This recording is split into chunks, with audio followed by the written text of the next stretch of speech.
Hello. Hello. How are you guys doing? How are we doing, guys? What's going on? We hope you had a great week and a great weekend. This is Valentine's weekend. You're tuning into our little Valentine's special. We've got welcome. We've got some love to talk about. We've got some love to share. We've got some love to talk about. Yeah. Exactly. Yeah, it should be good. And very quickly, if you're new around here, my name is Hassan. This is my beautiful wife Summer, and you're tuning in to the Summer Lovin podcast, Valentine's edition.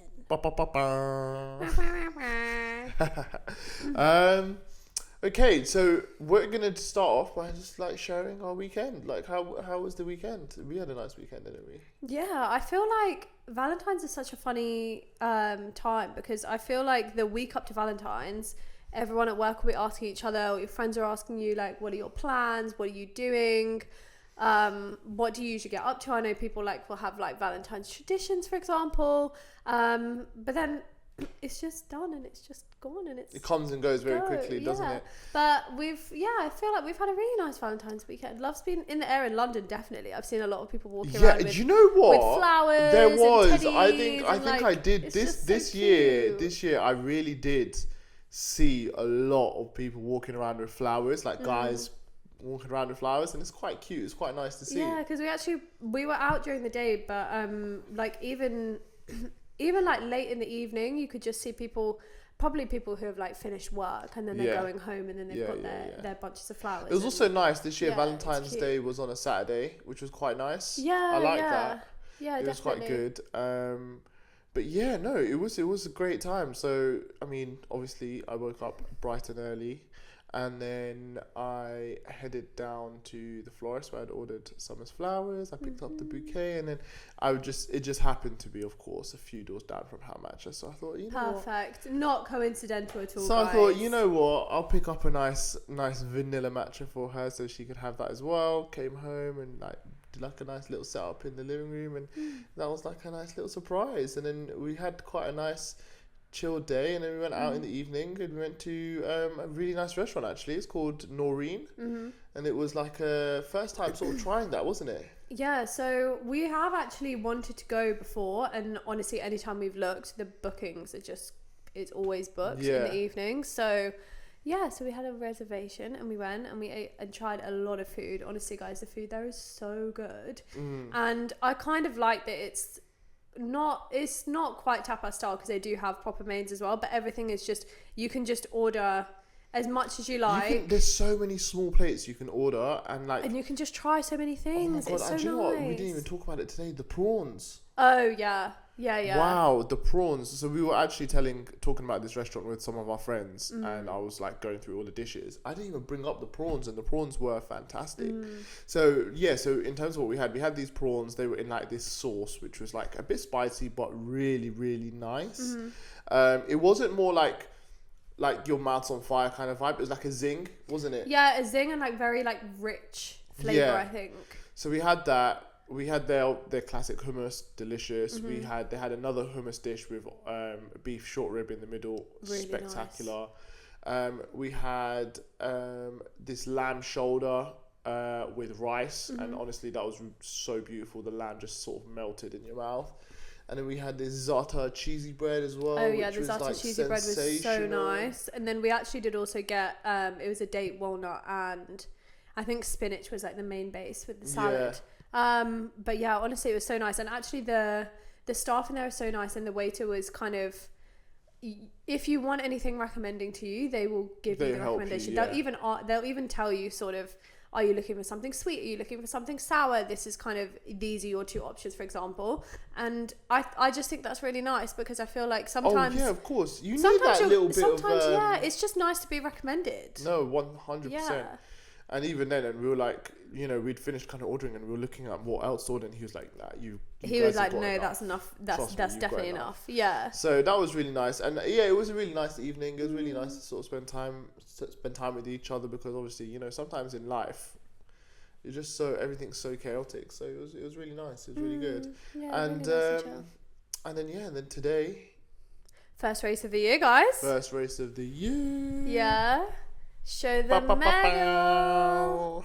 Okay, go on. Tell us. What was it? What was the distance? What were the vibes? So this was the winter 10K, which I also didn't know. I found out today is the biggest 10K race in London or in the UK. In the UK, I think in the which UK, which is absolutely insane. 26,000 the medal this year runners. is really cool. It was like a frozen polar bear. Yeah. And yeah, in terms of the race, basically I've not raced a 10K since when I first started running. So when I first got into running, my first ever race was a 10K, and I ran it in like 1 hour, 1 minute. I then ran a Vitality 10K last year, but I was actually pacing Summer, and I was pacing some of our friends to get a sub 1 hour.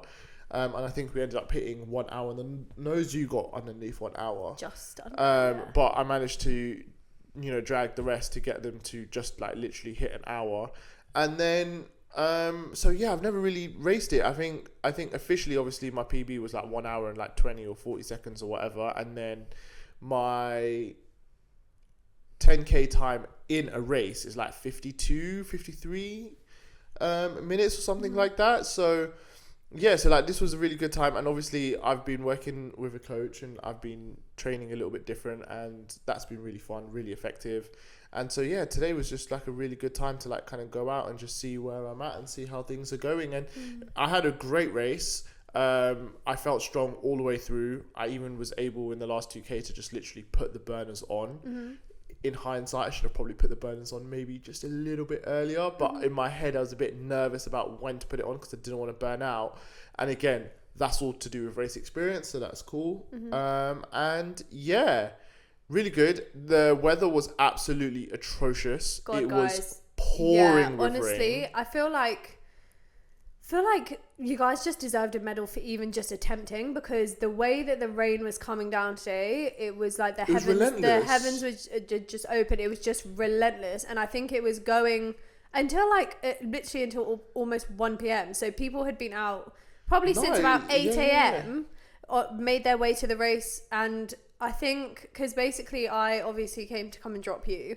And we'd seen people running up and down the mall, and they were warming up, but they were soaked. They were soaked. They'd obviously dropped their bags in bag drop. They've got their bibs on, so they've got no other layers. And you're just looking at them like running up and down there, and just thinking, God, guys, you haven't even got to the start line yet, and you're soaked through. It's crazy because I knew it was going to rain, but that was just mental. Like it was just relentless. And it was just heavy, like really heavy. It was obviously that it's wet everywhere. There's loads of puddles, but I think we met a lady as well while we were, just before I left you, and and our friend Lewis, and she was just like, God, I just want to get this over and done with, and I'm just ready to race. Also, she had a race. No, she had a run after as well. You know that, right? Really? Yeah, because she was like basically training. I think she was training for a marathon or something. Because she was like, yeah, I've got to do this, and then I've got to do some easy miles after. So like, yeah, good work, good try. Like, but the puddles were mad. I literally, basically, me and Lewis, my friend who was running with me, pacing me and supporting me in the race, he basically, we both just, I don't know, I'm actually curious. I want to go and look at the start times now, because we thought our start time was like 9:38, and we were walking to the start line at literally 9:30, and it took us ages to even like get to where the start line actually was. And then they were calling out different colors and this, that, the other. So like each wave is a different color. So we basically missed it. And then at the start we had to do weaving, right, to get through. And that's actually not the worst thing in the world, because basically it means we just won't go off too quick, because we're going to because the weaving will slow us down a little bit, right? Yeah. And basically there was just like a huge bunch of people. I see this opening on the left hand side. I just take it, and honestly the puddle or whatever it was so deep, and like I'm then having to like, I've obviously the first one I've obviously panicked, I've like jumped up, and then I've just realized there's no way out. So I'm like then just stomping through, splash, splash, splash, all the way through this. And I just kind of like chuckle a little bit. And then I was like, there's nothing I can do at that point, is there? And then Lewis was like, nah. And then even though some other girl was like, yeah, you just got to firm it, like at that point. And it was so bad. Like it was so annoying. But I guess there's an element where, because it happened early on, then nothing was really going to affect me for the rest of the race. Whereas like if that had delayed, and that had happened later on, it probably would have annoyed me. Yeah, definitely. Yeah. But yeah, other than the wetness, other than that, it was a great race, good fun, and that was what I like, and that's what I want to do. I want to just go have fun in races and just enjoy it, if that makes sense. Like, obviously, yeah, you've got your race element and you are trying and you are pushing yourself.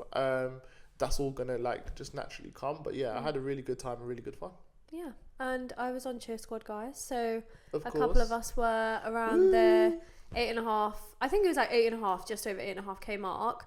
One thing I would say is there weren't a lot of people cheering, and It's the rain. I don't blame them, but yeah, we were definitely the loudest. One of our friends, Fads, was definitely getting people running again, like when they were stopping, but we kind of just realized people's names were on their bibs, and then we started shouting them out. I think Wave 1 probably didn't need our encouragement as much because they're like the elites, they're super quick, they're just buzzing, whizzing around. But definitely, like, as the later waves came through, people were smiling, cheering, like getting us to like really go for it, and like thanking us, it was cute, it was nice. But it was a nice vibe. I think, honestly, the fact that you guys managed to do it today, it was freezing as well, it wasn't just raining, it was absolutely Baltic, like it was really cold. Like I think the hardest part, genuinely, because you know what, the cold, like, I don't think I mean, Lewis might say otherwise, but from my perspective, when we like stripped off, we started jogging and warming up, and even as we were going to the start line, I was like, right, okay, let's do B skips, let's do A skips, let's do C. And then in that start period, we were like trying to crawl around, and because there's so many people, I didn't feel super cold then. There was a few breezes that came through, and then you're like, oh my god, that's horror. Soon as we got going, I was all right. I think the part that was really tough was obviously afterwards when we were waiting for you guys. We obviously like managed to go into like a restaurant or whatever to keep warm and wait for you guys. But I think sitting in the wet clothes, that was probably like the hard part. But it is what it is. And this is what I've been saying. It's so funny. I've been saying this all day to everyone. I was like, and this is why you do not skip your training runs when it is raining, because you don't know on the day if it's pouring it down. Like, you've got to do it. You've got to do it. And I always say, we've had like a few, because obviously in London it's literally been raining every single day. Tragic. So every single track session, no matter which track club you go to, every single track session is basically being hit with wet and rainy sessions. And I've been saying I always say when you go and you do it, and then it's just like, and at the end we're finishing, I'm always the one that's like, yeah, well, it builds character, and here we go. It does make you feel like God's strongest soldiers running track in the rain. Honestly, track in the rain, it's hard. But do you know what it is as well? I don't know what it is about Paddington Rec, right? It just feels like for some reason the rain just hits harder there. Yeah, I don't know why, but it's crazy. But yeah, but it was a good day. It was a fun day. We bopped around. We got some food after. Popped into Soho to Pastel to get some pasta, and then went to Puffy's. Also, by the way, Pastel, elite pasta restaurant, definitely would recommend. Yeah, honestly, guys, do you know? It just does it so well. It's just such a solid, honestly. Weather, mood, whatever it is, you just know that the pasta there's good. There's enough options for people. They're reasonably priced. Yeah, reasonably priced, and they do that lobster linguine. We need to go back and actually have it, because every time we go, we always go in a group. Where I think also just today, it's in between two. But I was just not really in the mood to like split a lobster linguine today. I don't know why. We were just wet and cold, and we were just ready to eat. But yeah. To be fair, actually, that was like where we'd actually settled down, because the first place that we met up, it wasn't really sort of like a place where we could eat. So we then had to go, obviously, to find somewhere else, and that was where we were proper sat. And then also, once you're sat down in a restaurant, it's easier to warm up. So at that point, I think even you guys were probably feeling cold as well from being outside all that time. So anyway, that was really good. But yeah, I would definitely recommend it. It's called Pastel. It's like near Carnaby Street. And honestly, yeah, very, very reasonably priced. Really priced. The staff are really nice. The staff are always really good. Yeah, really nice.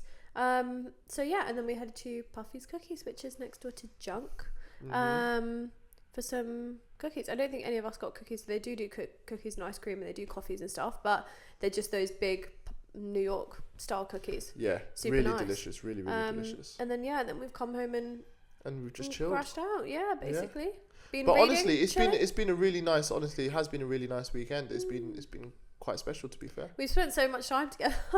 Yeah, but that's good. We spent so much time together. Why are you acting like we spent so much time together? No, but I mean, like, it's just nice because, like, sometimes we're busy and sometimes we're kind of like off doing like different bits. But it was actually really nice to like. We've had 2 weekends together. Now, back to back, where it's been quite nice. So, yeah. Yeah.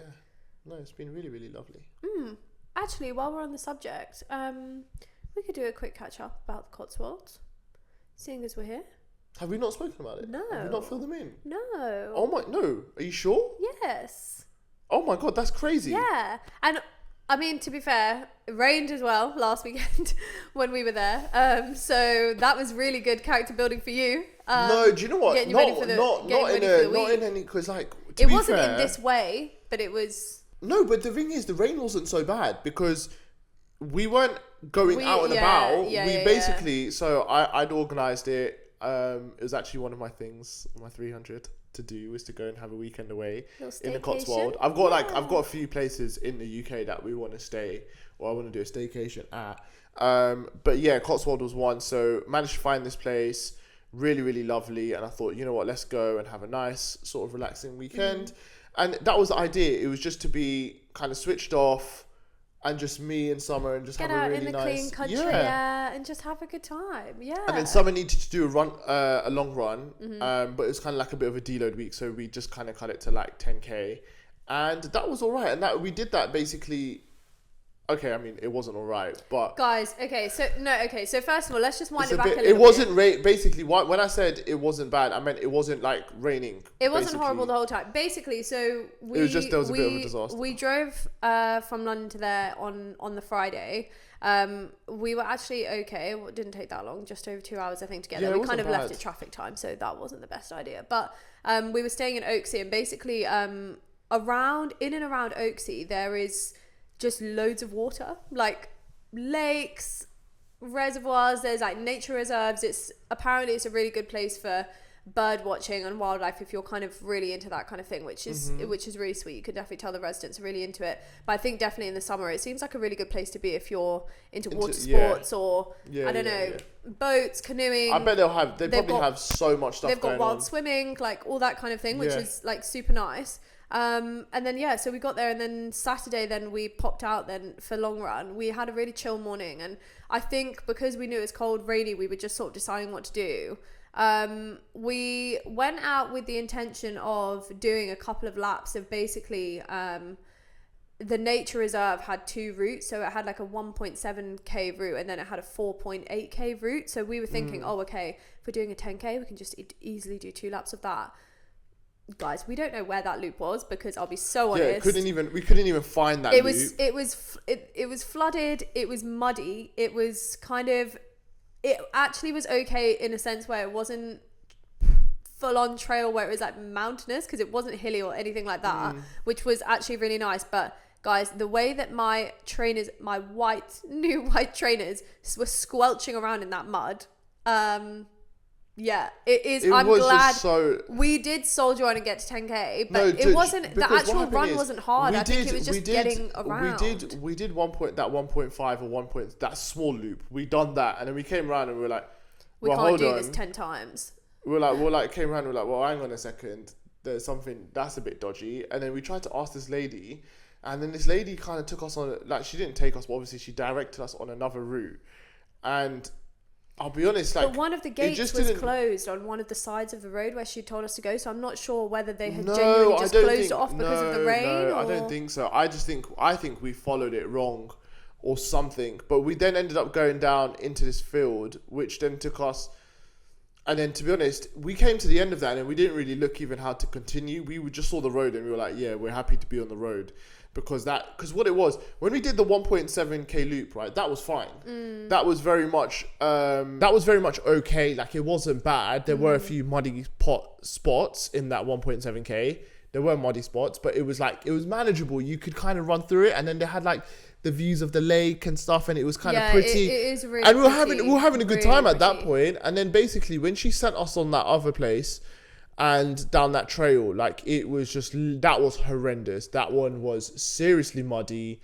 you couldn't basically run. We just had to walk. And it's quite, I think it's quite narrow as well. But then on one side, you've got basically the lake. So you've got... No, it wasn't. It was the field. So you had the barbed wire. Oh, yeah. But no, and then barbed on the wire other on side, and then like stinging nettles on the other side. So when you're trying to kind of go off onto a bank, I mean, honestly, there are definitely just so many funny clips I think you took of me where I'm just like tiptoeing through the mud. And honestly... to be fair, you done really well hilarious. because yours weren't, your trainers weren't that bad. Yeah. Mine were worse, and I had a bigger stack height than you as well on my trainers. But I think you were just a bit more careless, I think, probably because you knew you had a stack height. You were just going for it, whereas I think I was definitely a bit more careful. But we got the run done, and then...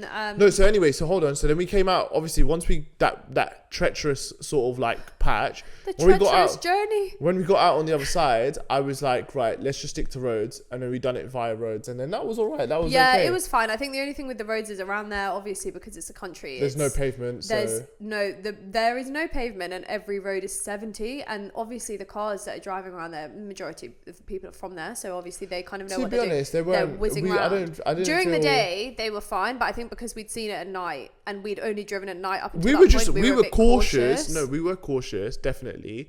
But to be fair, it was only that one big main road where people were driving really fast, but we weren't really on that main road that much, so that was okay.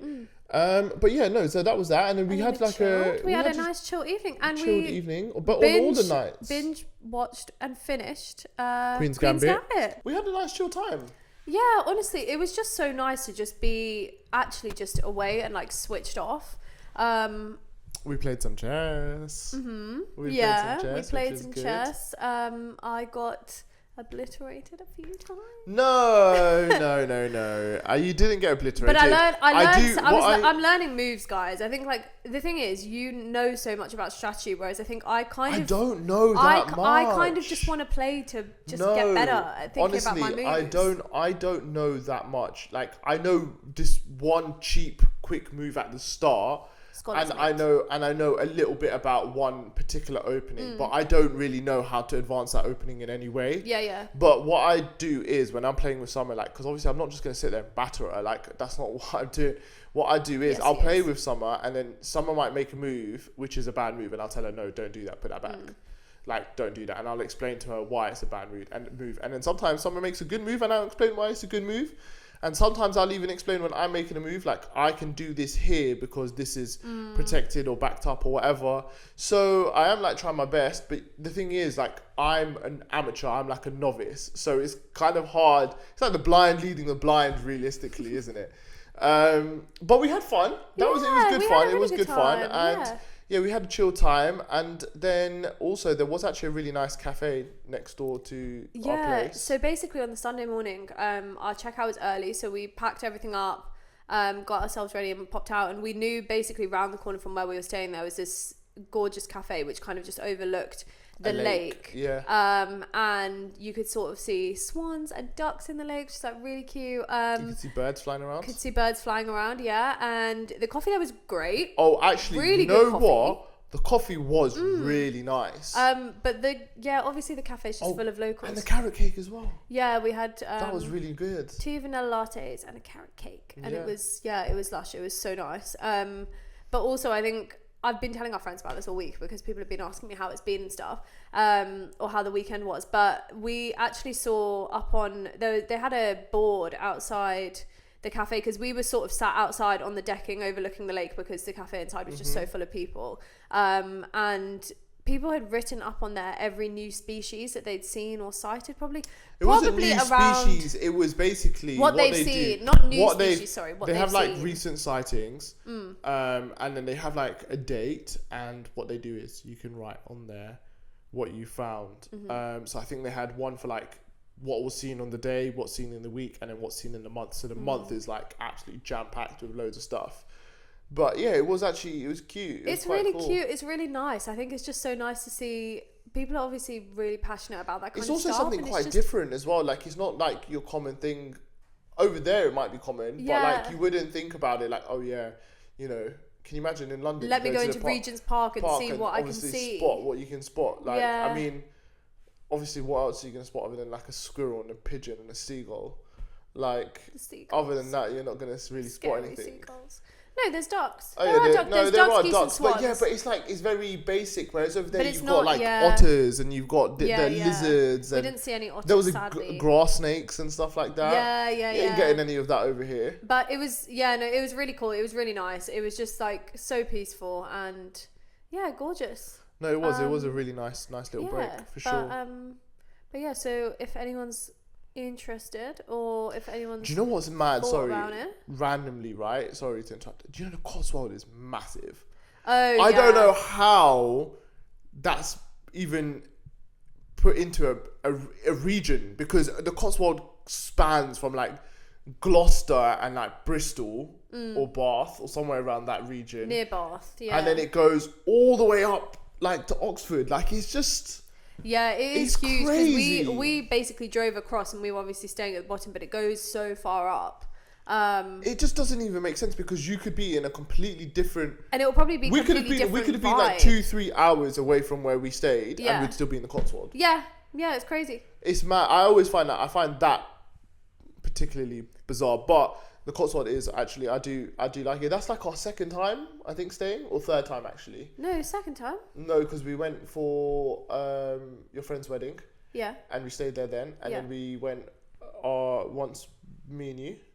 Oh yeah, and then we've been again now. And so every time it's been different. So very different vibe as well. I think definitely it makes me want to do another staycation in the spring.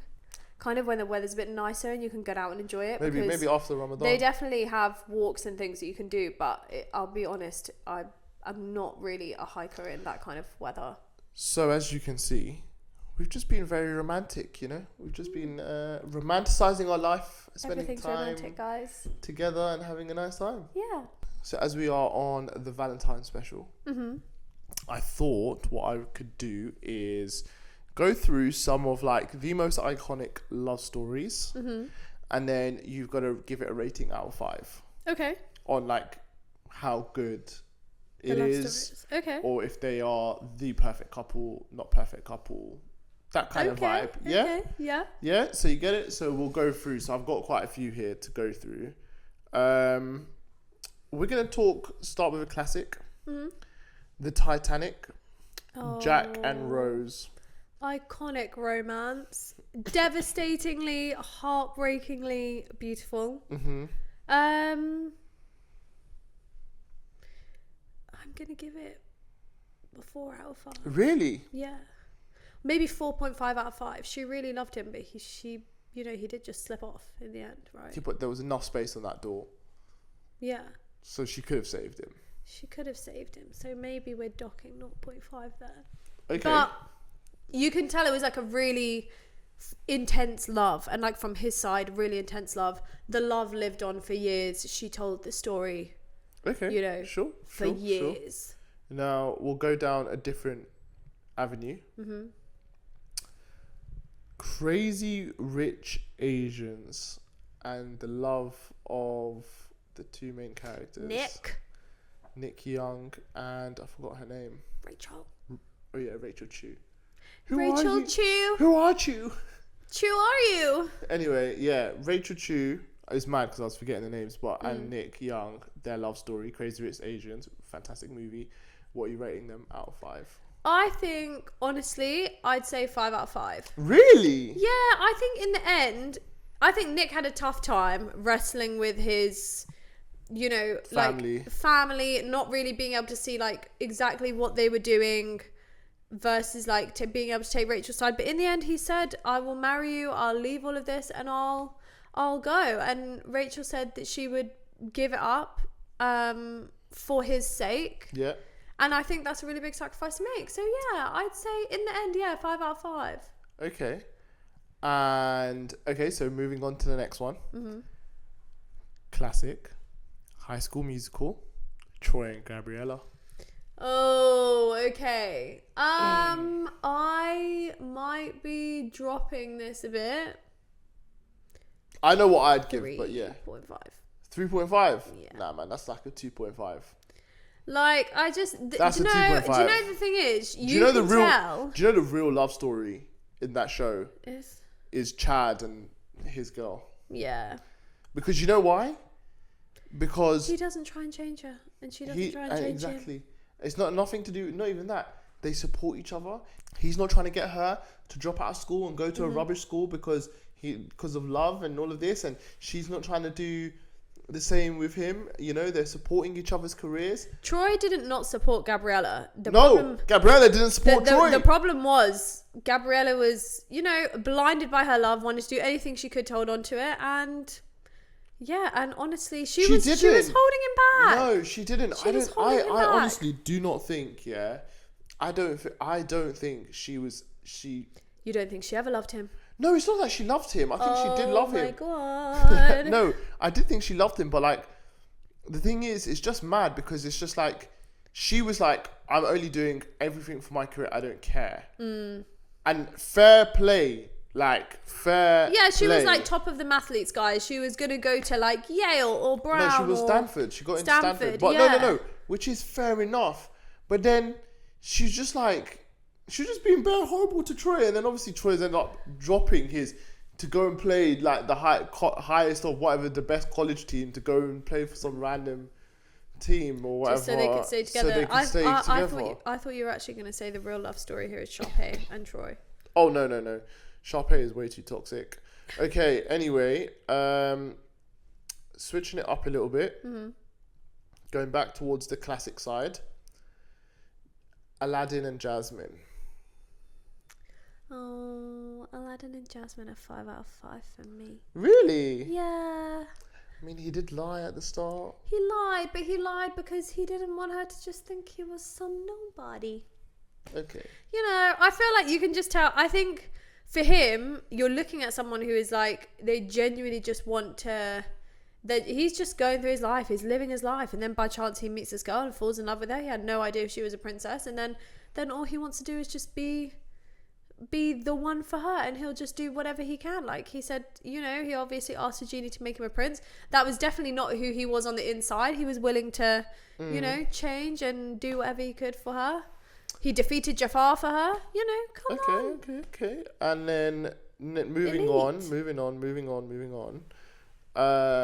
It's still within the Disney realm. Beauty and the Beast. Yeah, Beauty and the Beast is definitely 5 out of 5. Really? Yeah. Do you know what the mad thing is? I can't actually remember the full story of Beauty and the Beast, but isn't it kind of like Stockholm Syndrome? I think it kind of is, but I think it starts off as Stockholm Syndrome because the way that the only reason she's falling in love with him is because she's getting to know him, and the only reason she's getting to know him is because she's trapped. Yeah, she's trapped inside that house. However, when she looks into the magic mirror and then she sees Gaston coming with all of the people from the village, I feel like that brings her back down to earth, where she's been living in this dream world in the palace, just doing whatever, obviously living with the Beast, not bothered about who he is, what he looks like, you know, what other people think of him, all of this, that. And then obviously she sees all those people coming, and I do think then she thinks to herself, oh my God, can they not see the person that he is, and why do they assume that he's just a monster that needs to be killed? And I think that like speaks a lot about, because it would have been so easy for her to just be like, oh, do you know what, they're coming, thank God, I can get rescued, I can leave this place, I can go back and go chill with my dad Maurice, go back to going to the bookshop every single day, hanging around in the square, going past the boulangerie with my new books. You know, she could have just gone and just done that, and she didn't. She decided she was going to stay and fight and look after him, and obviously she broke the spell. Okay. She stayed with him to the end. Okay. He was like dying in her arms, and she was crying, and then he turned and then into one final one, and wait, hold on, sorry. Trying to think, there's two that I want to do, but we're only going to do one. And one final one. Again, this is a classic. Romeo and Juliet. Where are you putting that? What are you rating that love story? I mean, they both wanted to die because they couldn't live without each other. Like, that is the epitome of any love story. Tragic and heartbreaking. I mean, it's very young love-esque, because I feel like definitely you get a bit older and you might just think, well, you know, if I Why would I do that? You know, I need to let them live their lives, and I need to let them live, and they need to live a beautiful life, whether that's without me. You know, if you love them, let them go. And also they've got the whole thing where they're from rival families and all of that. But yeah, I'd say this is a 5 out of 5. I'm sorry, this has just been a really boring. I'm just rating everything really high. You're just literally, no, well, apart from Troy and Gabriella. I just love every love story, guys. Surprised. I'm a hopeless romantic. To be honest, I was like, basically, to be honest. What's your rating? What do you think? Romeo and Juliet's, to be honest... I'm going to be brutal, yeah? Romeo and Juliet, hold on. No, it's just a bit stupid, isn't it? It is a little bit dumb. It's so cliche. Oh, yeah, rival families. Our families hate each other and we're in love. Like, okay, boring. And then, oh, I found you asleep and you've had pills or whatever, so I'm going to take the pills as well. What are you doing? No! Dumb. Anyway. They can't live without each other, Hassan. Yes, but would that person want you to die and then destroy your family and upset all of those people? They're just distraught, you know? They're not thinking... No. You're talking about Romeo and Juliet are kids. Cancelled, right? Romeo and Juliet cancelled. Beauty and the Beast, Stockholm Syndrome. It's actually quite dangerous. Shouldn't even be a story, but it is. Cool. Second one. Troy and Gabriella. Beauty and the Beast is about seeing what's beyond the surface. No. By the way, hold on. That is like. By the way, is it? No, it's beauty is the eye of the beholder, or don't judge a book by cover. Yeah, that's fine. That story's good, but the facts are it's Stockholm Syndrome. She's fallen in love with her kidnapper. Okay. So that's that. So Beauty and the Beast cancelled. Romeo and Juliet cancelled. Troy and Gabriella cancelled. Growing up is understanding that Gabriella was the problem in that relationship. Yeah, 100%. So that's fine. So we've agreed on that. Who else did I say? Crazy Rich Asians.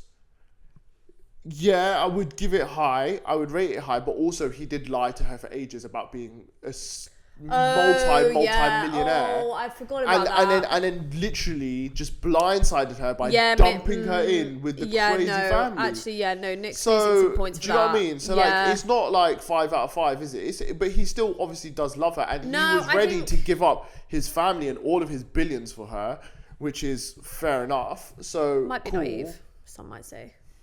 Might be naive, some might say. What, him? Yeah, because does he know what it's like to live without the billions? Well, no, obviously. I mean, he would be. I don't know. But I think maybe I'll dock some points because obviously he did lie to her, and by lying to her, he put her through a lot of pain and stress. The other, what else did I say? The only best Titanic, right? And that's probably that is probably the best. The longest surviving. What do you mean, the longest surviving? Yeah, because she tells the story after, isn't it 56 boring. years? No. Do you know what actually the best love story is? Can we do a rewatch? Shrek? Low key. No, low key. The best love story. Gal Ho Na Ho. Oh, I knew you were going to bring it up. Why was I going to bring that up? Because SRK's biggest fan, guys. Anyway, basically, for anyone who doesn't know that story, here's a quick recap, right? There's a girl, obviously. There's a guy, obviously. And they fall in love.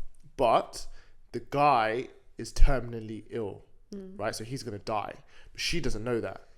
And because he knows that, he can't be with her, right? Because obviously he doesn't want to marry her and then leave her alone.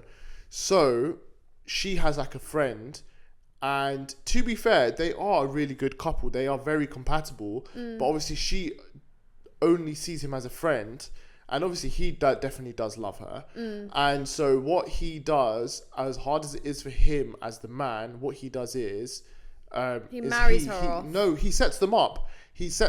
And like even there's like a part where she's like, oh no, you're just setting this up and you're doing this, and then he pulls out his like black book kind of thing and he starts reading it, and there's nothing in there, but he's speaking from the heart, but he's making it sound like it's from him. And obviously she has no idea, and then she does fall for the best friend and stuff, and then it comes out like later that he's terminally ill and he's ill, and that's why. And then even the friend who obviously they're like, set up, he even finds out that he loves her, and he just turns around and goes, but what can I do? my heart's broken, like, because obviously he has a heart condition, that's why he's gonna die. And he goes, my heart's broken, I can't do anything for her, I can't be there, what's the point? I'm gonna, you know, love her for like 2 months and then die. And obviously it's right, really, it is really sad, really emotional, but that is an A1 love story. Well, guys, now you know. Gal Ho Na Ho. Check it out. It's Bollywood film. There's actually some really fun, good songs, great, great scenes, hilarious scenes in it as well. Yeah, definitely. So yeah, it's really good. Set in New York City. Yeah. Really, really good. Okay, guys, sticking with love stories. Yes, sir. We're gonna go with our top 5 rom-coms of all time. Okay. For each of us. Yes, I've got a list. Someone's got a list. Yeah, let's go. Let's go dive straight into it. What are your session? Let's discuss. What is your top 5 rom-coms of all time? So my top 5 are Pretty Woman, Sleepless in Seattle, Notting Hill, The Notebook, About Time, and How to Lose a Guy in 10 Days. No, that's 6. I know. Can we just hang on? Can we just wind it back? Can we just chill out? How to Lose a Guy in 10 Days is bonus entry. But what I will say, guys, is I know that they're not all technically rom-coms, but these are my like top 6 like romantic films. No, but one of them has to go. Which one's going? Maybe The Notebook. Yeah, maybe because it's The depressing Notebook as It's. I mean, okay, yeah, there's not much com going on in there. I'm not going to lie, but it is like a gorgeous romantic story and you've never watched it. So I won't take any comments. I won't take any comments. When I want to be depressed, I won't take any opinions because you haven't watched it. When I want to be depressed, I will watch it. Hasn't watched it. Doesn't pass. Anyway. No opinions. So anyway, you're getting rid of it anyway. It doesn't even make your list. Anyway, A Pretty Woman, a classic. Sleepless in Seattle. I'm sorry, guys. I'm never going to stop the campaign. And I'm really sorry. I'm not going to lie. Your list is weak. It's not weak. Pretty Woman it is a classic. You've never watched it. No, but it is a classic. You haven't watched it. You haven't watched it. No, so but you I know it's a classic, but it's not that hype.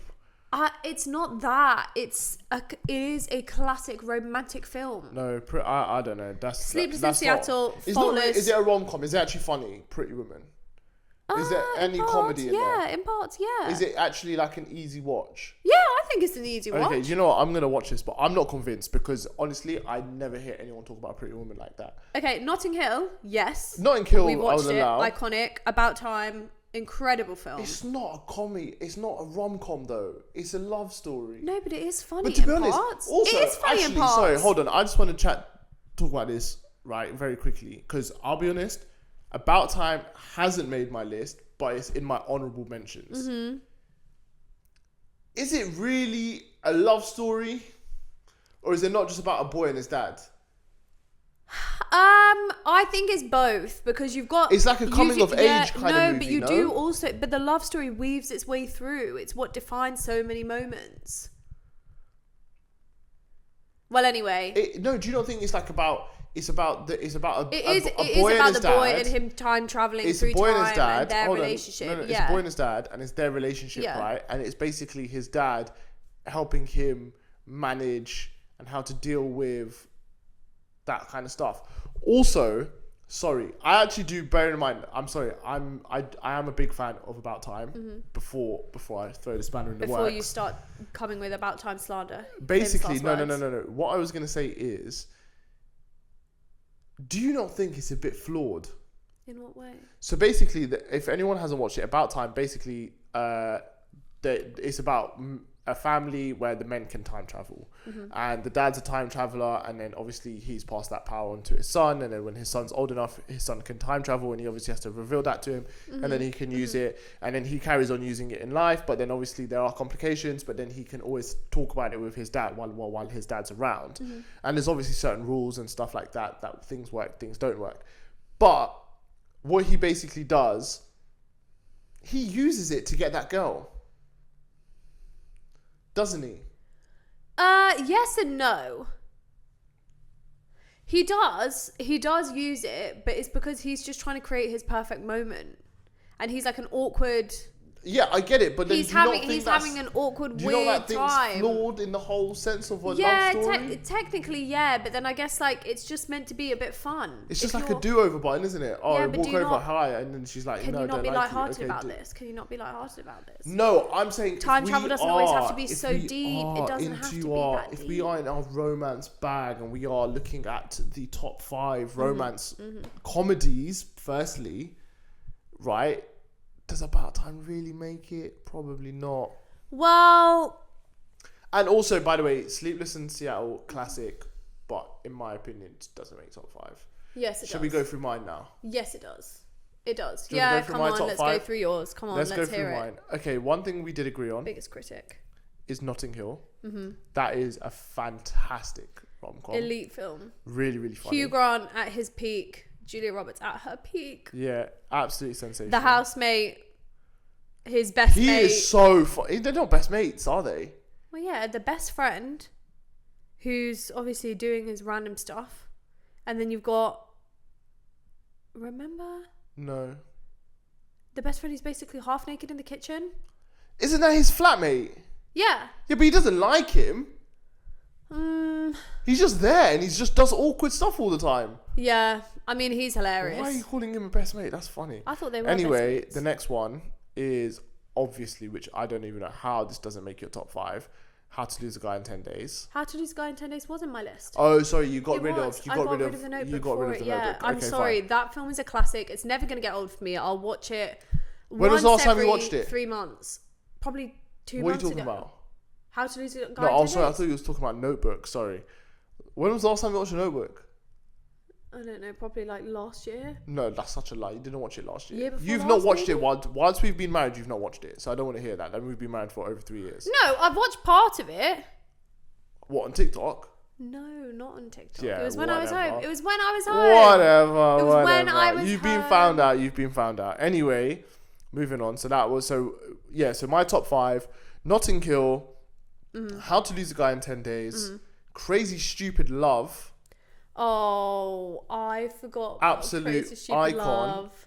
And then The Breakup, which is essentially is Vince Vaughn and Jennifer Aniston. I haven't seen it. But it's like, do you know what it is? It's a very... I don't know. It's a very classic movie. Is it like a top tier movie? I would say so. I would say so in the sense where it has like the literal fundamentals of what rom-com should be. Okay. They're a couple, they're married, they live together in this flat, they break up, but then they kind of have to stay in this flat while they're figuring things out. And then obviously she's like dating, he's doing whatever, and then they obviously realise they love each other and no love will ever be as good as theirs, and he starts fixing up his act and she starts fixing up her act, and then they get back together, and it's quite cute.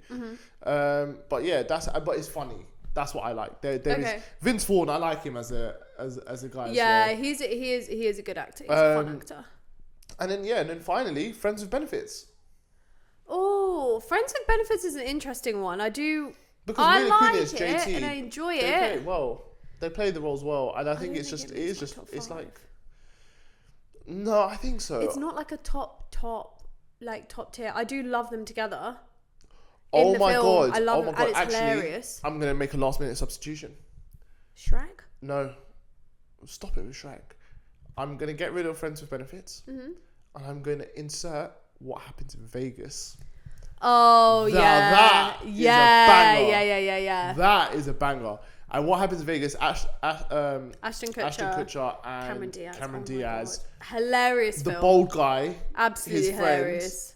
Friend. Remember the bald guy? The lawyer? Oh, His best mate? yeah. So funny. And yeah, now that one is such a good movie. So and it's a good kind of love story as well. Yeah, it's fun and it's funny because I feel like you're rooting for them like literally the whole time. Yeah. You're not kind of like, oh, will they, won't they? You kind of already know. By the time they've got married, and that's like within the first 15, 20 minutes of the film, you already know they're going to end up together. You're already obsessed with them as a couple. You're just trying to wait to see how it plays out. But it is hilarious. That is a hilarious film. It is actually really funny. So yeah, I'll swap out Although I'm sorry, like Friends with Benefits is actually a really good movie. Yeah, for it is a rom-com, I haven't it is watched really it fun. in ages, honestly. I haven't watched it in ages. But yeah, no. So yeah, I'll swap that out for What Happens in Vegas. Obviously, I did say my honorable mention, but doesn't make the list, is About Time. And I do have one other honorable mention, and it is We Live in Time. Oh yeah. Oh, okay. And that's we didn't talk about this on the podcast actually, because I think at the time that it released and we watched it, we were taking a break in between recording. But We Live in Time is such a gorgeous Andrew film. Garfield and Florence Pugh. Yeah. And essentially, the movie's just about their love story, the two characters. The way they meet was quite funny because she actually runs him over, and then he's also going through this divorce at the time. And then obviously probably couldn't be having a worse time, honestly. Yeah, literally, he was having. Yeah, do you know what? There was actually a really funny moment. Run over in life, physically and mentally. Well, there was a funny moment when he was like talking about everything, like, oh my god, this must be really horrible, and then he was like, well, I'm actually going through divorce as well. So, and it's just like there was and like she's like, oh my god. But then that's how they meet, and then obviously fall in love. And like the cool thing about the movie is they cut like forward and backwards in time to show how their relationship has developed, how it changes. They have a little kid, they have a little girl as well. And then the tragic sort of heart wrenching or gut wrenching part, like the sad part of the story is she has cancer. So I think she gets it first, she fights it, she beats it, and then it comes back. Then they have their little girl, and then it comes back, and then it's terminal, which is really sad. Really sad. It's really just obviously horrible. And then the thing with that story is that she's like an incredible chef. And it's like her career and everything is just so important to her, as you could probably expect. And it's kind of sad because basically she's like chasing obviously this career, and like there's this moment where he can't understand it because he just wants her to get better. And even though the chances are literally slim to none, he wants her to just rest. He wants her to just have the best chance. Have best chance of even trying. You never know, a miracle could happen. That's what his mind is. And he's like, and obviously she's like chasing obviously like the career goals, and obviously working really hard, and she hides it from him for quite a long time. Yeah, I think also you're looking at two characters where one of them, she's accepted that this is going to happen to her, whereas I think he's not. Yeah, he's not really. He's not accepted it because he's still hopeful that there's going to be some tiny chance, but she's just thinking, I've not got that much time left. I need to just do my. There was one moment which was like really quite emotional and sad, and it was like, he just literally goes. He was just like, "What are you doing? Like, what are you doing? Like." Why are you doing all of this? Yeah. Why are you doing all of this? Like, and I think even he was. I think even he was saying, because like basically she's in like a competition, and it's like a very, very, very prestigious competition to be in, and obviously because she's mad talented, that's why she's there. But obviously to compete in that competition, it's very, very grueling and taxing on her body. And again, she does a lot of this in secret, so she's like doing this competition whilst trying to manage obviously being at home and stuff like that with like the family, and then also doing all the treatment and stuff, which is probably like awful anyway. And then obviously he's like, what are you doing? Like, even if you you know, when you should be resting and stuff, but like even aside from that, like spend time with us and like be with us. And like she basically says, she was like, nah, like I don't want our daughter to remember me as a sick person. I want her to remember me for who I am, which is a chef. I want her to have those memories. And like, even though he is like reluctant and he's not happy with the fact that she's doing this competition, he does like support her through it. Yeah. And she does the competition stuff, and it is a really nice movie, but it's not, I wouldn't say it's a rom-com. It's not. It's definitely like a love story, and it is obviously really like, it's really sad and tragic and heartbreaking. But overall, it's an incredible film. Honestly, I do think I watched it and I did think I loved it. I didn't think, oh, that was a really sad, awful, horrible movie. Yeah, and I think it was just a really good way of. I think the thing with rom-coms is obviously. Is there a book for this? I'm not sure actually. It'd be worth looking up. I'm not sure. I wonder if it was based off of like. But I think you know the thing with that film specifically is I feel like that's like a really human way of looking at what is and can be like a legitimate life experience for some people. Whereas I think rom-coms are lovely, amazing, and but it's just fake. But it's not that. I think it gives you all the happy bits basically, whereas like that, you know, is definitely one of those films where you get the real life and you get because even when they're like dating and stuff, like there's like bare awkward moments, loads of stuff that's just happening where and it's not always made out to be funny, it just is awkward. That's but like what it's just like through. because also he's very particular. He needs everything laid out. He needs everything he can't do the whole what's the word? What, like casual dating? Not casual, but he just like he needs everything laid out, but he, you know, like things left to the imagination. He just can't. Yeah, he's a planner. He can't have that. He wants to know very straightforward. Are we together? Are we not together? Are we doing this? Are we not doing this? What's the situation? Whereas obviously she is very take it as it comes. Takes it as it comes. See what happens, and then obviously there are parts where she finds that obviously intense, and then that's where these awkward situations come up. But yeah, they navigate it, and then they feel good. And also, another thing about that movie, that is where I learned how to crack an egg properly. Because she mentions it, doesn't crack she? It on a flat surface. So like apparently, crack it if you want to crack an egg without getting shells in there. The best way to do it is to crack it on a flat surface. How were you cracking an egg before? Use a knife and knock it. I don't know what our chefs might think of that. Any chefs out there? Well, I don't do it like that anymore, do I? So I've learned. Do it the right way. I've progressed. But yeah, that is a great film. But honestly, some of the movies, there is such a wide range. Isn't there? I think as well. What I love about rom-coms is there's always new ones coming out, right? Because you've got Netflix will have their own. Well, actually, sorry to interrupt. Speaking of new ones, what I considered to be on the list was Materialists. Really? Yeah, because I quite liked it. It was alright. It was good. It was good because it's got. I'm not sure it's. Is it Chris Evans? Yeah. Oh, yeah. Captain America. Is that his name? Chris Evans. And then Pedro Pascal, the legend. Dakota. Yeah. I think it's Dakota Johnson. But they played it. I think they done well. The three. I think they played their roles really well. I wouldn't say it's a comedic film. And to tell you what, no. Do you know what I found quite interesting? Because it was a whole thing about love versus money. It wasn't that. It was love versus money, but no, it was what's your type down on paper versus. It ended up for her being love versus money. Yeah, it was love versus money. Yeah. That was what it was. That was the main point, wasn't it? But it's because on paper she said that she wanted someone who was, you know, a career man and really, you know, set up for life. 6'5", rich. And yeah, that's who Pedro Pascal was after his surgery. Yeah, that's quite funny as well. And then she ends up going with poor ex-boyfriend.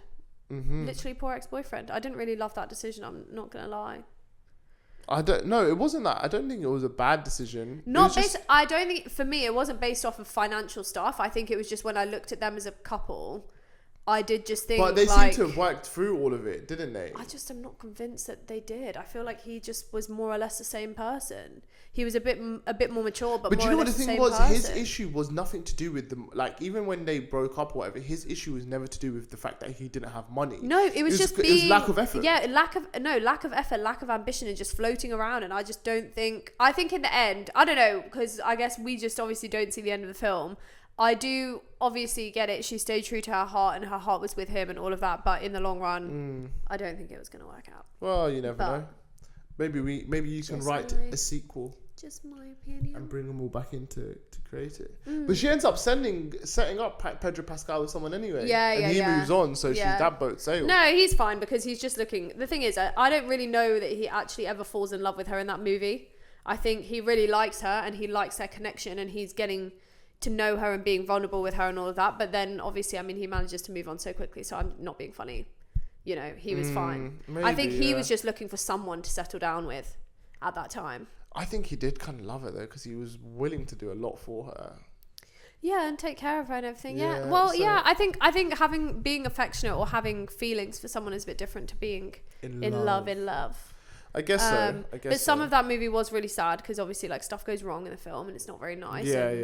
You know. No, but I think it had a good balance. That's what I'm saying. So I think that would like for a new movie, because I feel like sometimes obviously we're like when you're looking at movies like particularly like the ones on our list, they're old, so we've watched them so many times, so we've like connected with them loads. Like for example, like How to Lose a Guy in 10 Days, we've watched that so many times. Yeah, it's so timeless. Notting Hill is so timeless.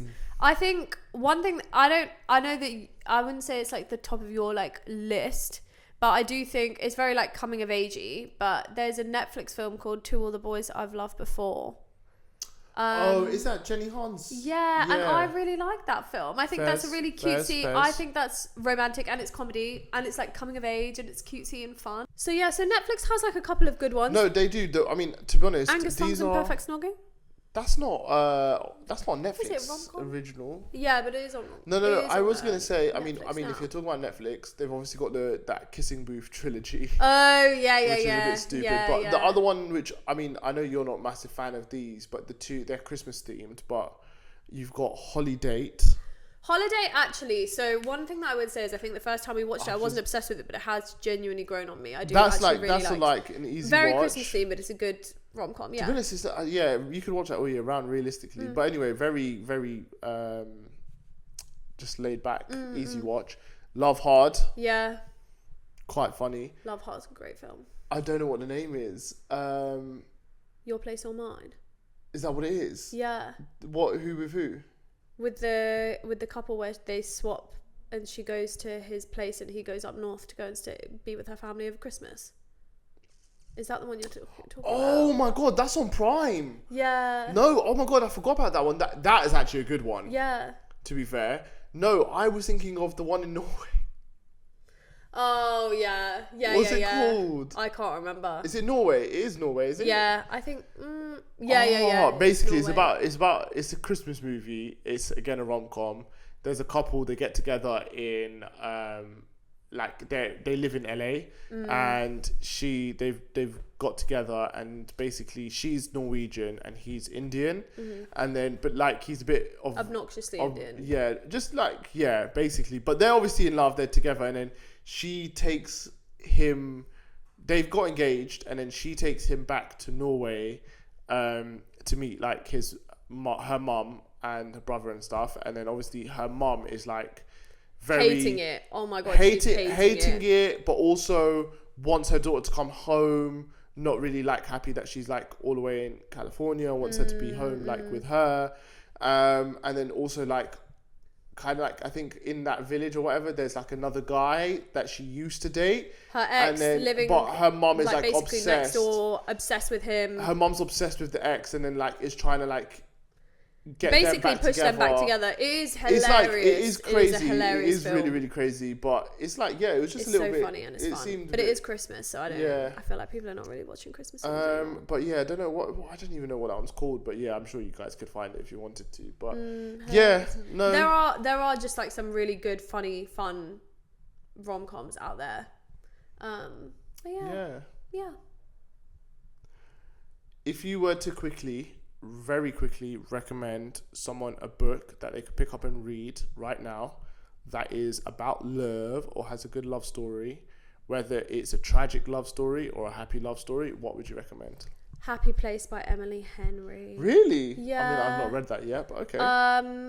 I'm sorry guys, that book for me is so perfect. I actually don't think there's anything bad. I literally have nothing bad to say about that book. It is a classic case of two people who have broken up, coming back together, second chances, meant to be kind of love, like kind of right person, wrong time, I guess. But yeah, it like all comes together in just such like the best, like nicest way. Okay. I think that's like my perfect perfect book. No, Do you that have sounds one? good. What would you recommend? Do you know what? Have we read like a love story like that? Like I don't think we have. I'm just trying to think of. So I'm looking at our bookcase. And I'm just trying to have a little look through to see what books there are. There's one that comes to mind, but I don't know if we can count it as a love story. What? The Invisible Life of Addie LaRue. No, I don't. The reason why is because if you think about it, she does meet Henry, and obviously she literally she sacrifices herself. Oh, of course, yeah, for love, yeah, but I wouldn't call it a love story. Maybe we need to get you into some. I'm trying to think. Romance books, because you've turned into a thrillers in a series guy, basically. To be honest, the funny thing is there are like thrillers, Greek mythology, and like series, Hunger Games, and that's murder mystery type. That's where we're at. Isn't it? I wouldn't say, to be honest, I haven't read that many books that are romance. I mean, Where the Crawdads Sing, is that got a bit of a love story in there? No, I was going to say Heavenly Bodies is a romantasy. Is it? Yeah, it is a romantasy, and that is a great book. The second book is out now. How come you never recommended that? It's a love story. No, you've not really pushed me to read that. I have told you to read it, I think. But you don't want me to read that next. I mean, I've got a long list that I'm working through. You've got a long list to read. Would you not want me to read that one next? Potentially, it's quite a big read. Like, it's quite a heavy book. Maybe next so it just month. depends on whether you want kind of like a big heavy read. Yeah, maybe next month. But Heavenly Bodies is actually a really good book. I can't remember whether we've spoken about it on the podcast, but the second book's out now. Yeah, it's a love story. Oh, okay. Love story, and it is like a whole world, so you do get like consumed into that world. But yeah, the second book is out, so that's actually probably next on my what's it called? Reading list. I think it's called Fallen Stars. Right. I think it's called Fallen Stars. Okay. By Imani Aru. But yeah. Yeah. Okay. Yeah, I feel like now it's Cleo just and Frank. No, Cleo and Frank's not really. That's a tragic love story. If yeah, I think. Do you know what I would say is, like, I think it's a story.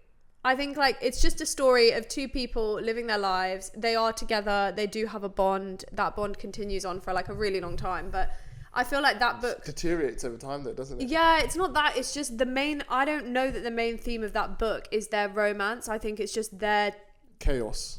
I guess, yeah, and also them living their lives and trying to figure out who they are. And being on a trajectory, like, together, growing apart. To be honest, there's a lot of, like, together, do you know what it is? It's not even that. There's a lot of, like, there's actually a lot of deep storylines there, because there's obviously stuff about, like, it's alcoholism, it's drugs, it's, like, you know, mental health. Dependency. There's so much. I think that is, like, a really interesting book in a sense where, yeah, there's, like, a lot going on. But I wouldn't say, if someone said to me, recommend me a romance book. Oh, no, I wouldn't be. Yeah, and also, guys, it's going to be Emily Henry every time. She's a queen of romance. Fairs. Maybe I need to read Happy People. Happy People, Happy Place. Happy Place. You know, her vacation book is on a movie on Netflix. Yeah, People We Meet on Vacation. Yeah, I really want to read the book first, actually, before watching the movie. I think you should watch. We should watch the movie first. Because the thing is it's my newfound discovery. If you watch the movie first, then you can't be disappointed. You'll enjoy the movie, and then you'll read the book, and you'll be even more wowed because it fills in the gaps. I think because it's Emily Henry, I would read it already. I obviously have just recently finished reading Normal People as well, but Normal People is, like, definitely a coming of age love story. Okay. That is a stunning book. Absolutely stunning. Okay, awesome. But yeah, but I think that's where we are gonna wrap up. Yeah, guys, we've been yapping a lot about all things love, romance. All things love, romance, filling you in on the lovely weekend we've had, and we hope you have had a good weekend too. A good Valentine's Day, whether you're with loved ones or with your friends or with your family. Whatever you guys have been doing. Yeah, just hope you've had a nice time. Like, even if it is something just chill and relax. Hope you've had a good time. And have a good week, guys. Take care of yourselves. Recommend the pod to someone you know. I know we ask you guys all the time. But yeah, recommend the pod to someone you know. Leave us a like, leave us a comment. Drop some comments. Let's talk about rom-coms. Let's talk about romance books. Actually, if anyone has any romance books that you would like to considering that me, we don't have enough, we don't have that many, and we can't think of any. Yeah, let us know. What are the romantic stories? Other than the classics of Pride and Prejudice, Wuthering Heights. Okay? We need, like, you know, just good newer recommendations. It's not not good recommendations, but, like, yeah, just newer ones. With substance. If there's anything that's newer. Listen, Summer's being too polite. Listen, we need something that's current. We need something with substance. We need something that's good, new. Just something that's a bit new. Good, fresh. because I do have the classics on my list, but not a classic because everyone knows about them. Yeah, of course. But so love for the love, guys. And we will see you guys next week. Bye. Take care. Bye bye.